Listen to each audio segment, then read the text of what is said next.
Jangan lupa tolong di subscribe dan ketik loncengnya. Terima kasih.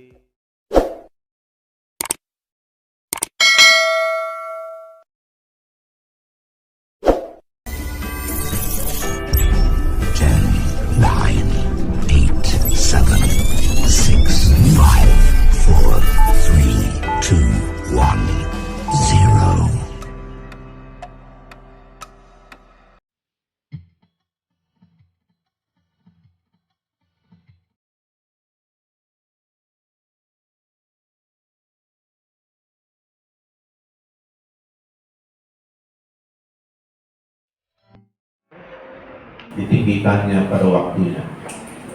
Haleluya. Jadi Tuhan mau melihat kita menunjukkan sikap lemah lembut. Itu sebabnya lemah lembut tadi artinya rendah hati, juga menguasai diri,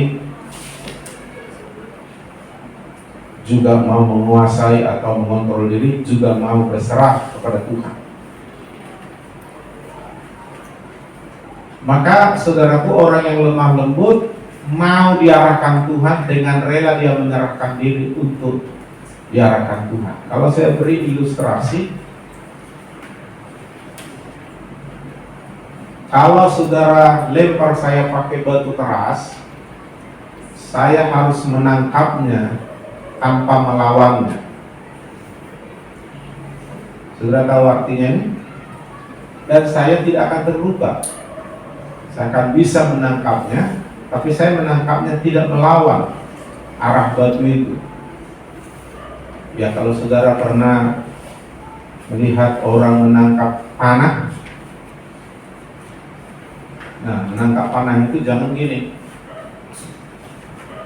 Dia harus menangkap. Haleluya. Demikian juga kalau kita belajar sama Tuhan, jangan lawan. Ya, saudara harus menyerah dengan rela, menangkapnya dengan rela. Ya, seperti saudara lempar saya dengan batu, saya tangkap itu, tapi tidak menangkapnya melawan. Kan batu kesini nih, saya tak boleh melawan, saya harus menerima. Seperti itu. Just. Nah, ketika kita saudaraku ada firman kita lawan, itu keras hati kita, gak lemah lembut kita. Bahkan bisa kita terluka, tersandung karena firman itu. Makanya bagi orang Farisi, setiap firman itu batu sandungan bagi mereka. Tapi bagi orang yang lemah lembut, berbahagialah orang yang mendengar melakukan firman. Amin. Jadi jangan dilawan. Terima, ikuti arah kemana firman itu disampaikan pada kita. Haleluya. Ayo saya ajak kita melihat Ulangan 8 ayat 2. Nah, Tuhan mengajar bangsa Israel untuk lemah lembut atau rendah hati. Perhatikan Ulangan 8 ayat 2. Ingatlah kepada seluruh perjalanan yang kau lakukan atas kehendak Tuhan Allahmu di padang gurun selama 40 tahun ini, dengan maksud, apa maksudnya di padang gurun 40 tahun? Dengan maksud apa? Merendahkan hatimu. Jadi Tuhan izinkan bangsa Israel melewati padang gurun hanya untuk melihat apakah mereka rendah hati, lemah lembut, dan mencobai engkau untuk mengetahui apakah yang ada dalam hatimu, yakni apakah engkau berpegang pada perintahnya atau tidak.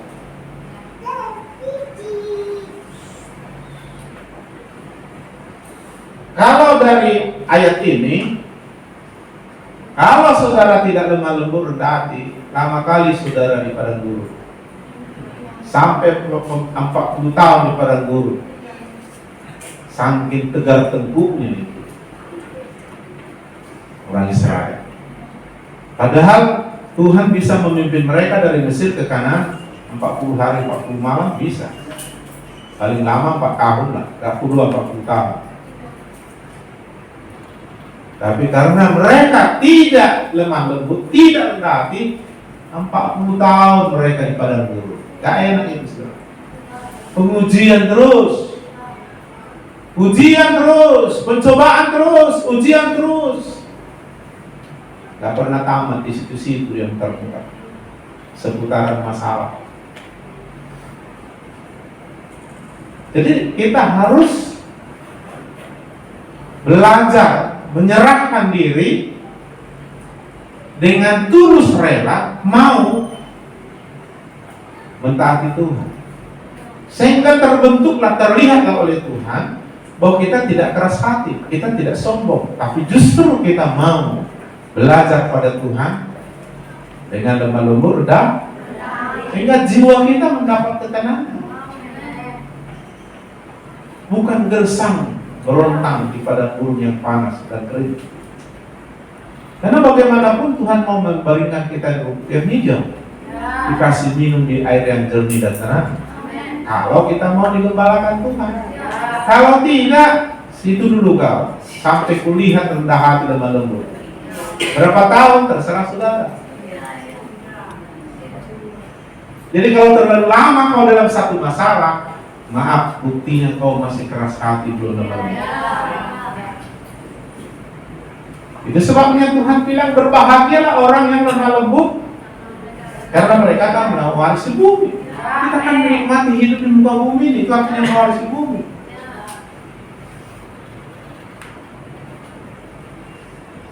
Haleluya.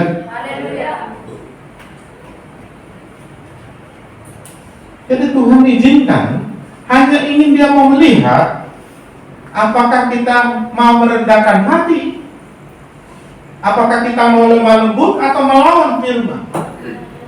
Saya baca ulang sekali lagi. Ingatlah kepada seluruh perjalanan yang kau lakukan atas kehendak Tuhan. Disuruh Tuhan mereka dari Mesir ke Kanaan. Lalu Tuhan izinkan mereka melalui padang gurun. Hanya sayangnya 40 tahun di padang gurun, tapi tak terlihat rendah hati lemah lembut. Maka mereka sia-sia mati di padang gurun. Lalu masuk Tuhan pada situ. Mereka gak tunjukkan kerendahan hati, gak tunjukkan kelemah lembutan. Maka Tuhan bilang, dengan maksud merendahkan hatimu dan mencobai engkau untuk mengetahui ada apa yang ada dalam hatimu, yakni apakah engkau berpegang pada perintahnya atau tidak. Jadi kalau kita keras hati, kita tidak menyerah dengan rela untuk mentaati Tuhan, berarti kita sombong, berarti kita tidak lemah lembut, berarti kita tidak rendah hati. Tuhan akan tuntut itu terus, karena kita nggak akan bisa belajar sama Tuhan, karena Tuhan itu lemah lembut, rendah hati. Dan ini nggak dibawa lahir, apalagi orang Batak nggak dibawa lagi. Orang Batak itu kan keras, cara memanggil lagi, woi. Apalagi waktu zaman belum bertobat, mata lah, mata.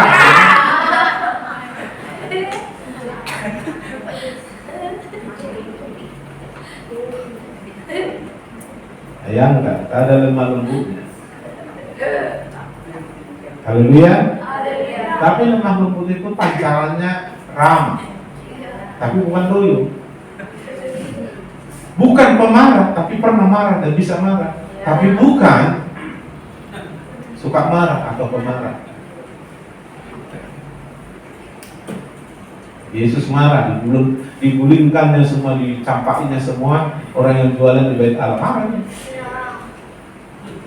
Jadi kalau orang lemah lembut, marah dia melihat dosa, marah dia melihat kesehatan, kesalahan.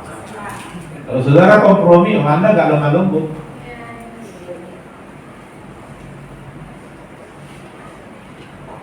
Ya, itulah lemah lembut. Haleluya. Kalau kita memiliki sifat ini, kuk yang dipasang Tuhan enak, jiwa kita mendapat ketenangan. Ikut Yesus itu seperti dibaringkan di rumput yang hijau, seperti haus di bawah dituntun di air yang tenang. Haleluya. Firman itu seperti benih yang jatuh di hati kita, hidup kita di tanah yang subur, langsung tumbuh berbuah 30, 60, 100 kali lipat. Haleluya. Tapi kalau tidak lemah lembut, keras hati, padang gurun. Apa yang bisa tumbuh di padang gurun? Kering, berontang, panas. Yang ada di sana kalajengking. Tahu lah kalajengking kok bisa hidup di padang gurun ini. Berkat bagi orang yang hidup lemah lembut rendah hati. Mazmur 37 ayat 11 tadi. Mazmur 37 ayat 11. Tetapi orang-orang yang rendah hati akan mewarisi negeri dan bergembira karena kesejahteraan yang berlimpah-limpah. Diberkati Tuhan. Karena dibaringkan di rumput yang hijau. Domba paling kebutuhan utamanya air dan rumput. Nah dia dibaringkan rumput yang hijau, bukan rumput yang kering. Dan air yang tenang.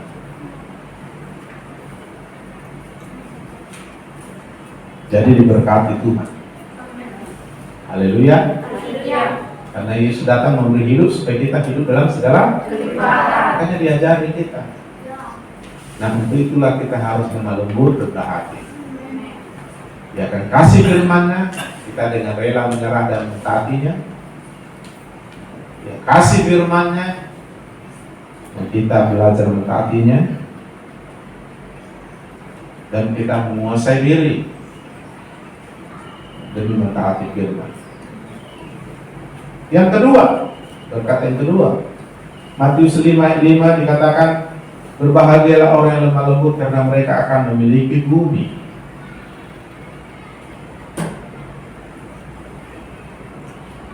Orang yang lemah lembut rendah hati memiliki bumi. Tapi orang yang melawan Tuhan, melawan firman, keras hati, merusak bumi. Sebenarnya bumi kita ini tergantung kepada siapa yang hidup di atasnya. Jadi tanah ini bisa terkutuk gara-gara saya yang terkutuk. Jadi manusianya terkutuk, tanah di tempat dia hidup terkutuk. Adamnya terkutuk, tanah buminya terkutuk. Abrahamnya diberkati Tuhan di tanah yang terkutuk, tanah angus dari tanah yang subur. Jadi bumi tidak melawan dia. Bumi mendukung dia, memberkati dia. Maka orang lemah lembut menguasai bumi, tidak melawan bumi, tidak bertentangan berlawanan. Yang disebut hukum alam, kan? Enggak. Kita kayak selaras, kayak dibantu, kayak disupport sama bumi, karena kita lemah lembut, berhak mewarisi bumi. Iya. Ada pernah di dekat tempat kita ini katanya rumah hantu. Artinya banyak setan di situ. Dan itu karena pengalaman mereka mengerikan. Selama yang punya rumah itu membangun rumah di situ, mereka sakit-sakitan. Sampai akhirnya suaminya mati di rumah itu. Oleh ketakutan yang punya rumah ini, pergilah. Kebetulan katanya dulu rumah itu ada tempat orang bunuh diri dan sebagainya. Lalu akhirnya tak tahu orang disewa lah rumah itu. Yang punya rumah ini, ibu ini pindah ke rumah mertuanya, takut korban. Ada orang menyewa rumah itu, tak tahu dia kalau rumah itu ada bahaya. Setiap orang di situ kalau nggak sakit mati, sakit mati.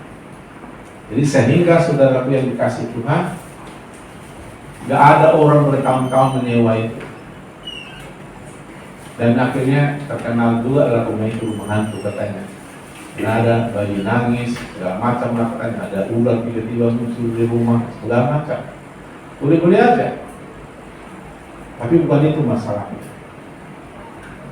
Karena tanah itu tertutup oleh orang yang pernah tinggal di situ. Begitu saya dengar, saya butuh waktu itu menjadi tempat pelayanan. Kita bikin SPK, jadi tempat menginap para siswa-siswa. Lalu saya tahu kosong dan besar, rumahnya, kamarnya luas, ruang tamunya luas. Rumahnya lumayan bagus, cocok ini.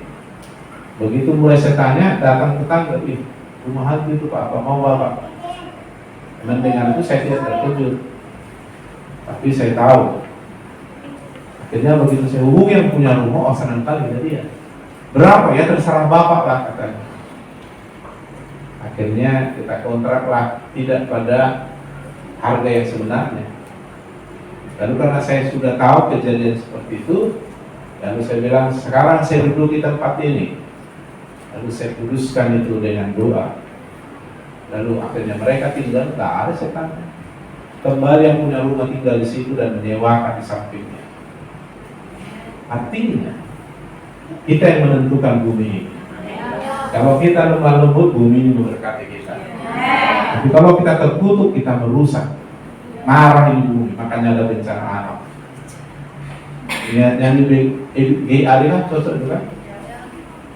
Apa itu? Yang katanya sudah marah ini bumi ini sama manusia, ada bencana itu. Tapi berbahagialah orang yang lemah lembut karena mereka akan memiliki bumi. Itu sebabnya sebaiknya rumahmu dikuduskan, diberkati. Kita nggak tahu tanah itu dulu tempat orang bagaimana sehingga kutub ada di atas tanah itu. Abraham ketika pisah dengan si Lot, maka si Lot secara manusiawi memilih, karena dia disuruh duluan memilih. Kalau kau ke kiri, aku ke kanan. Kalau aku ke kanan, kau ke kiri. Silakan. Tidak bagus kita bertengkar karena harta. Akhirnya Lot dengan pikiran bilang sana, karena dia lihat Sodom itu seperti taman ini, domba. Dia kan banyak domba. Jadi kalau banyak air kan bagus lah itu. Nah akhirnya si Abraham di tempat tanah halus atau tanah kering, gersang. Tapi dasar Tuhan sudah memberkati si Abraham, maka semuanya terberkati. Haleluya. Apalagi Abraham ini adalah orang yang mentaati Tuhan, bukan orang yang keras hati, bukan orang yang ini sombong, tapi lemah lembut. Maka diberkatilah tempat dia, sehingga dia orang yang terkaya di seluruh negeri. Bahkan Lot yang kasat mata sangat subur, mula-mula merasa beruntung karena dia akhir kaya. Tetapi akhirnya dia, saudaraku, tidak membawa apa-apa kecuali nyawa dan kemalangan karena istrinya mati jadi tiang garam. Hanya selamat nyawa dengan pakaiannya ditambah dengan putrinya. Nah saudara yang dikasih Tuhan, kenapa? Ini bukan bumi ini yang menentukan, tapi kita yang menentukan. Ada begitu kena kutuk melanggar firman, maka terkutuk bumi. Baca itu Kejadian pasal 3. Terkutuklah bumi karena engkau. Jadi bumi ini akan menyerahkan kekayaannya kepada kita, karena kita menguasai, memiliki bumi. Jadi jangan lawan, jangan bikin kau berlawanan dengan bumi. Sebabnya bencana alam katanya karena bumi sudah dirusak, dia tidak kompak dengan, tidak selaras dengan bumi, sehingga kayak bumi ini melawan dia. Tapi berbahagialah orang yang lembut karena mereka akan, itu artinya kita berbahagia di muka bumi. Tadi di ayat Mazmur 37 juga sudah disebutkan, tetapi orang-orang rendah hati akan mewarisi negeri dan bergembira karena kesejahteraan yang berlimpah-limpah. Ya. Jadi berbahagia. Haleluya. Walaupun kebahagiaan kita bukan karena dunia atau bumi ini, tapi karena Tuhan memberkati kita, dan di mana kita ada diberkati. Haleluya. Pokoknya yang terhubung dengan kita diberkati. Bahkan tanah yang kita miliki pun diberkati. Amin. Saya pernah mengolah sawit lay saya, dan saya mau karena investasi dan juga supaya ada olahraga saya. Lalu saya mau mengolahnya ya dulu waktu itu. Pendek cerita, dalam 1 tahun itu tanah diberkati.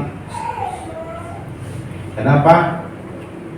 Banyak dulu pohon sawitnya sudah tinggi tapi tidak buah.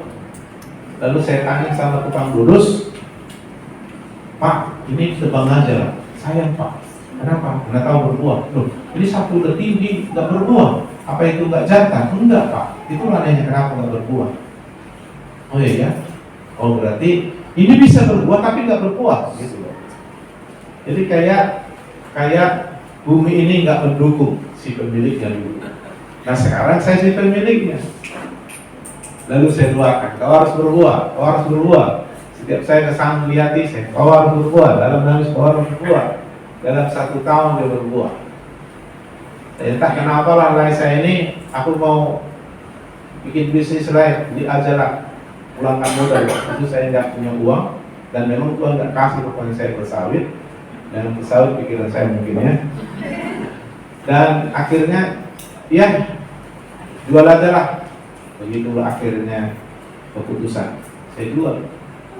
Saudara tahu, hanya dalam 1 tahun saya dapat keuntungan dari itu 40 juta.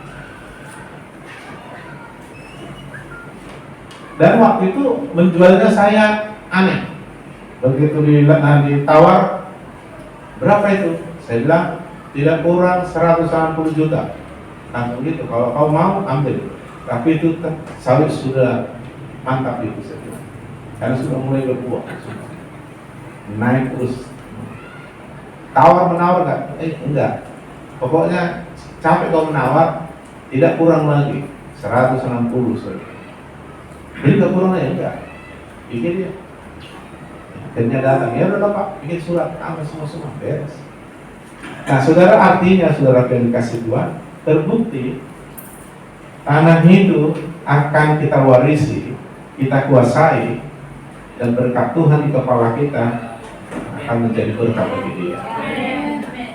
Itu sebabnya berbahagialah orang yang lemah lembut, karena mereka akan mewarisi bumi.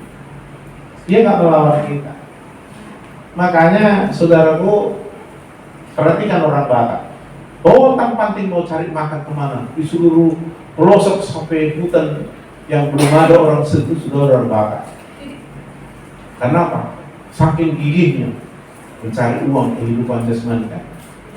Tapi tercatat masih Tapanuli mayoritas Batak dan Kristen itu masih tergolong daerah miskin. Kenapa? Ya maklumlah karakter orang Batak kan jingar-jingar, suri-suri kan. Manggil suaminya, woi dia mau. Ada suaminya, makanya dia dulu katanya kan. Lagi bapak-bapak yang belum bertobat dinasihatkan ke anak-anaknya, ya kan? Oh perempuan itu kita beli nih, gitu kan. Makanya ada tuh horny guru kan? Kita beli itu. Nah saudara yang dikasih Tuhan, kita harus berubah, amin. Ya terbukti saya bisa berubah, saya juga orang Batak. Ya kan? Sampai orang pernah bilang, kupikirnya bapak orang Batak. Kenapa saya bilang? Biasanya orang Batak kasar-kasar ngomongnya aja udah tahu kita. Ya beda lah, saya kan diubah saya bilang. Amin. Haleluya. Makanya saya memiliki bumi. Haleluya. Dadang saya udah sampai ke Riau. Amin. ladang yang hebat dan tercatat di surga, ladang pelayanan maksudnya, ladang sawit. Kan ladang juga itu kan? Dan sedang tumbuh sekarang. Yang ketiga, saudaraku, kalau kita lemah lembut rendah hati, seorang istri akan memenangkan suaminya. 1 Petrus 3 ayat 1. Saya bacakan 1 Petrus 3 ayat 1. Jadi kalau ibu-ibu wanita nggak ada lemah lembutnya, oh, udah parah. Ya kan? Jangan sampai salah apa ya? Dia perempuan, gayanya kayak laki-laki. Dia laki-laki, gayanya kayak perempuan. Nah, ini gawat ini.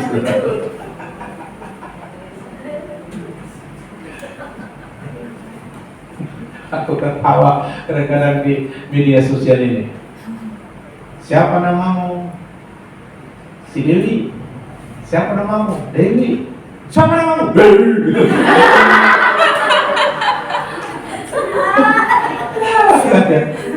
Nampak aslinya. Dia nampaknya perempuan tapi laki-laki.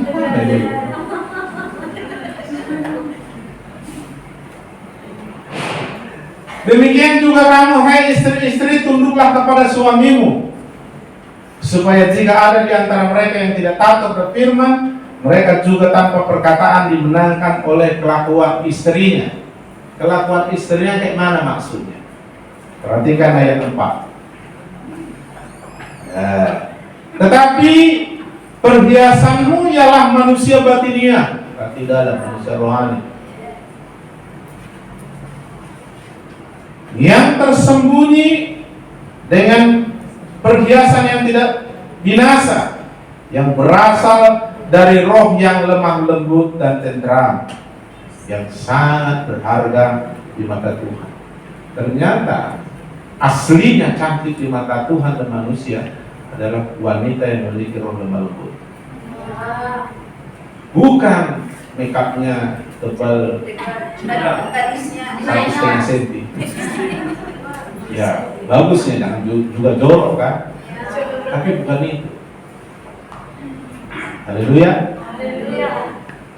Kalau dia nggak lemah lembut, walaupun wajahnya cantik kayak kuntilanak.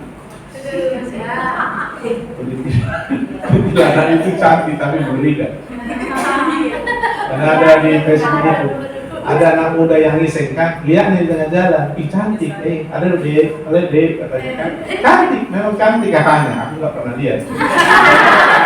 Jadi begitu disapa-sapa digodain, iya bang, lari. Cantik tapi menakutkan. Jadi perempuan walaupun cantik kalau nggak lemah lembut menakutkan. Apalagi tidak cantik tak lemah lembut mengerikan. Mengerikan. Haleluya. Dan yang di dalam kita aura kecantikan. Haleluya. Pancakar. Dan dalam kitab bilang bahwa dimenangkan oleh kelakuan istrinya. Kelakuan yang bagaimana? Yang memiliki kelemahan lembut, lemah lembutan.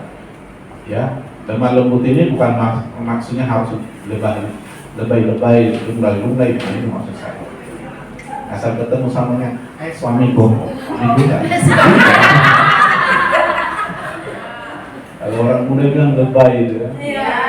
Bukan, biasa aja. Tapi roh lemah lembut dari dalam. Haleluya, ramah dia. Tapi ingat tadi, Praus tadi, orang lemah lembut itu bukan kompromi. Ya, dia juga bisa marah, tapi bukan suka marah. Makanya ibu-ibu juga perlu marah sama suaminya kalau salah. Tapi jangan pemarah. Perlu lembut. Karena kadang maaf suami ini kalau nggak dimarahi istrinya kelewatan gara-gara suami. Tapi harus pada tempat. Haleluya. Tapi jangan juga kau senang, lu marahi dia, tunduk bersama dia. Dan itu juga, karena itu namanya sudah salah. Nggak lemah lembut lagi, sudah apa namanya, tidak rendah hati, udah kasar, ramah. Ada tulisan bahasa ramah, Anda sopan, kami sedar. Nah, itu tulisan orang ramah. Kalau Anda sembarangan, kami tidak hormat. Kan kayak gitu. Jadi bukan kompromi.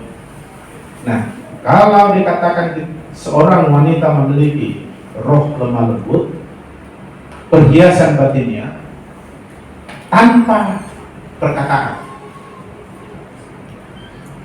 suaminya dimenangkan sampai mentaati Tuhan. Haleluya. Nah, itulah lemah lembut. Yang kedua, yang keempat, tadi yang pertama berkatnya diberkati Tuhan, berbahagia di bumi, memenangkan suami. Satu lagi, Mazmur 25. Ayo lihat dulu Mazmur 25 ayat 7.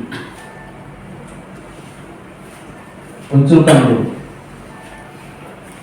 Itu sebabnya Yesus bilang, belajar daripada aku lemah lembut, rendah hati. Saya baca begini. Bukan ini. Ayat 9 maksud saya. Ia membimbing orang-orang yang apa? Rendah hati. Menurut hukum. Ia mengajar jalan-jalannya kepada siapa? Orang-orang yang rendah hati. Bayangkan kalau Tuhan mengajar kita, ya kan? Luar biasa. Karena dia pengajar yang luar biasa dan ilmunya hebat sekali. Banyak tokoh-tokoh hebat itu karena gurunya orang hebat, ya kan? Kamu pernah belajar filsafat, Plato, Aristoteles, itu murid guru itu hebat. Maka orang mengejar sekolah yang guru-gurunya pintar, pengajar-pengajarnya. Universitas, perguruan tinggi yang guru-gurunya hebat, karena akan melahirkan murid-murid yang hebat. Dibanding Yesus nggak ada apa-apanya itu semua. Dan Yesus mau mengajar kita, membimbing kita. Bayangkan kalau kita sampai lulus, kalau masuk Sopo SMA Sopo Suruh pasti tes, ya kan? Untuk masuk Universitas Oxford atau Harvard di mana itu, di Inggris, itu nggak sembarangan orang. Tapi kalau lulus dari sana, orang-orang hebat semua, ya kan? Jadi karena guru-gurunya hebat di sana, di samping pengalaman tapi punya ilmu yang hebat. Walaupun disiplinnya tinggi, tapi untuk menunjang keberhasilan proses belajar di sana. Nah, maka saudara yang dikasih Tuhan, Tuhan mau mementori kita, menjadi guru kita. Dia membimbing orang-orang yang rendah hati, yang mengajarkan jalannya kepada orang yang rendah hati. Bayangkan suksesnya sehebat mana kita. Makanya murid Yesus itu luar biasa. Petrus seorang yang petani, hanya menjala ikan dia. Tapi begitu dibelajar sama Yesus 3,5 tahun, sampai orang-orang hebat sedunia pun menonton dia waktu dia khotbah di Yerusalem. Pada waktu hari Pentakosta dia turun dari atas loteng, dia khotbah, orang tercengang. Sampai akhirnya orang mentaati dia dengan apa yang dia sampaikan. Ada 3.000 orang memberikan diri untuk mengikuti dia, dibaptis untuk mengikuti apa yang disampaikan oleh Petrus. Sampai orang pintar, waktu itu kan berkumpul orang-orang hebat semua di Yerusalem.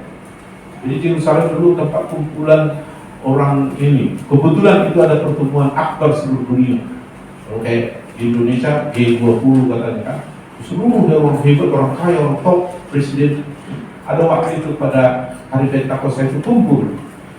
Dan Petrus berdiri khotbah di depan orang-orang itu, dan orang itu kok mantap kali, hebat kali, siapa ini? Yang lain bilang, kami kan mana itu Petrus penjala ikan, teman-temannya penjala ikan. Tapi dari mana dia dapat ilmu pengetahuan umum yang luar biasa? Orator khotbah orang sampai tercengang, tersayat hati, menyentuh hati sehingga apa yang harus kami buat supaya kami selamat? Dan 3.000 langsung menyerahkan diri untuk pimpin dia. Ternyata mereka tahu, oh ini murid Yesus. Berarti Yesus mengajar dia. Amin. Kalau mau jadi murid Yesus luar biasa. Cuma syaratnya nggak gampang. Masuk sopo suruh anakmu SMA suruh nggak gampang. Kayak masuk siapa ini? Yang penting ada ijazah masuk aja di situ kan. Ya, main-main pun belajarnya lulus dari pasal baik-baik kan.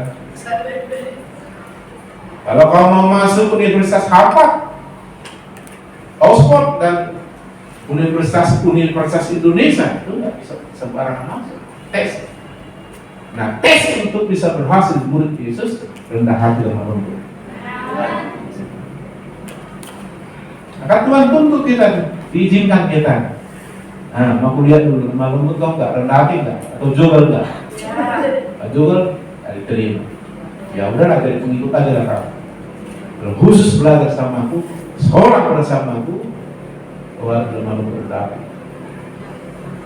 Dan kita akan berhasil. Haleluya. Kita bilang bersama Allah kita lakukan. Kita akan membuat sejarah. Karena murid Yesus itu luar biasa. Hanya syaratnya tidak semua orang bisa masuk. Hanya orang lemah lembut rendah. Dapat beasiswa lagi dari Tuhan. Namanya anugerah Tuhan. Amin. Tanggung sama Tuhan semuanya. Lulus. Di backup sama Tuhan. Ya. Nah itu sebabnya jadilah murid Yesus. Amin. Makanya Tuhan mau kita berbuah banyak. Karena apa? Karena buah itu menunjukkan keterhubungannya dengan Tuhan. Seperti pohon ditunjukkan pohon baik tidak dari buah. Kita juga begitu. Apakah kita terhubung dengan Tuhan? Nampak dari buah. Yesus pokok anggur kita kan? Kalau kita terhubung menjadi murid Yesus, belajar malu rendah hati, di muka bumi kita didukung sama bumi. Makanya saudaraku bangkit menjadi terang. Kemuliaan Tuhan akan nyata. Dan orang akan lihat terang itu, kemuliaan itu, dan mereka butuh itu. Dan mereka akan datang. Dan segala berkat kelimpahan bumi yang akan datang pada. Nah tentu itu orang yang lemah lembut sudah pasti lemah lembut rendah. Hanya jangan sombong. Ya. Nanti kita akan diberkati Tuhan. Tapi jangan bersombong. Karena gini, seringkali kelebihan yang kita miliki itu bisa membuat kita sombong. Jangan, karena kesombongan ini menghancurkan. Maka Tuhan kadang-kadang uji kita. Makanya jangan lawan Tuhan ketika kau menghadapi cobaan, tantangan. Apa ini Tuhan? Sekali lagi Tuhan ya, kalau nggak kau jawab, awas Tuhan ya. Ada orang gitu. Lawannya Tuhan. Mana bisa kita menang melawan Tuhan? Ya, lalu ditunjukkannya lah, tak mau ke gereja. Namanya tak mau gereja siapa yang rugi ya kan? Surga tidak rugi kalau kau tak ke gereja. Haleluya. Tapi Tuhan sudah bilang kabur tuh. Orang lemah lembut rendah hati menuai apa? Saya sudah lihat tadi. Nah kita akan diberkati. Semua yang terhubung dengan kita, bahkan bumi pun mendukung kita. Ya saya sudah kasih contoh salah satu tadi, sawit. Amin. Jadi pernah saya khotbahkan ini dulu terang-terangan dengan polosnya. Memang kita harus polos menerima firman. Jangan banyak kali apanya. Seolah-olah lebih pandai kita dari firman. Tak cocok perasaan khotbah pendeta itu kan bilang cocok. Kenapa? Kupikir kita. Jadi ini dengan polos. Memang kita bilang kalau kau nggak seperti anak kecil, kau nggak bisa masuk kerajaan Allah. Anak kecil itu maksudnya polos, jujur, tulus. Makanya kalau dia bisa bohong karena diajar, dia bohong. Bilang nanti ya kalau ditanya mana mama, bilang tidak ada mama, bilang ya. Tapi ini nggak mama, bilang nanti gitu. Iya. Datang apa ini meminta uang kredit ini kan? Ada mama. Kata mama tadi, bilang nggak ada dia di rumah. Bingung. Iya, mama ada nggak di rumah? Itu kata mama tadi. Kalau datang orang nanya, bilang mama nggak ada di rumah. Ya kan? Itu tulus polos ya kan? Itulah anak kecil. Maka kita sama Tuhan harus tulus polos. Jadi pada halaman ada polosnya gitu dengan khotbah saya. Karena itu firman, bukan ikan-ikan. Ya kan? Lalu ada pohon sawitnya di depan dan di belakang. Ada 2 atau 3 pohon ini. Kayaknya nggak pernah buah. Tapi dia tahu nih nggak jantan. Aku juga perlu ini ya. Praktek pagi-pagi dia suaminya udah ada. Gigi dia ke belakang buahnya. Berbuah kau dalam masih berbuah. Benar berbuah. Dia bilang bisa bayar uang listrik kami memang dari pohon ini. Iya juga kan. Haleluya. Kadang-kadang polosnya kita menerima firman begitu kan. Aku pikir nggak cocok itu dari pendeta. Cocok. Terlalu keras.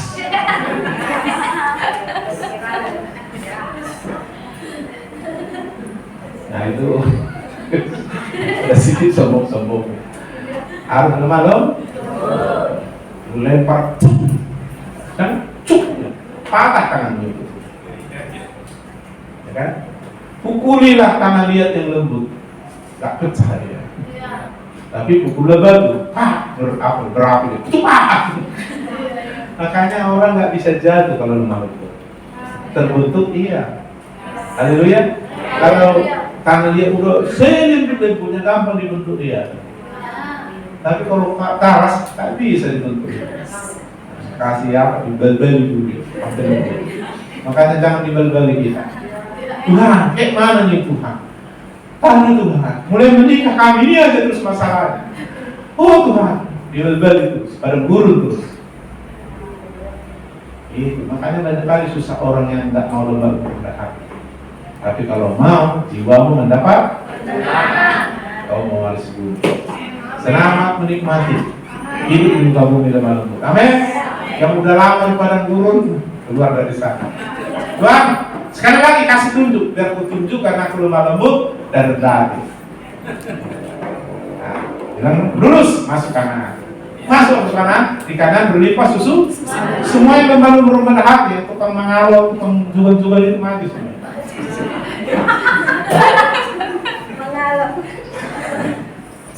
Makanya ada jemaat kita yang jual-jual, tapi jangan aku yang berurusan dengan dia. Nah, udah innalillahi wa inna ilaihi. Ada pula sok kali kan, hebat kali itu Pak Pendeta itu katanya. Banyak pendeta di luar sana. Memang banyak, emangnya kalau aku bilang apa-apa, pikir dia tak mati aku kenapa rupanya.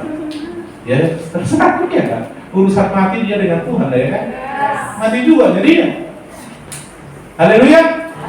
Tapi berbahagia orang yang lemah mati karena bumi dia bisa ditelan ya kan. Jangan bermusuhan dengan bumi, tapi biarlah engkau menjadi orang yang selaras dengan Tuhan dan memberkati bumi. Mari kita berdoa.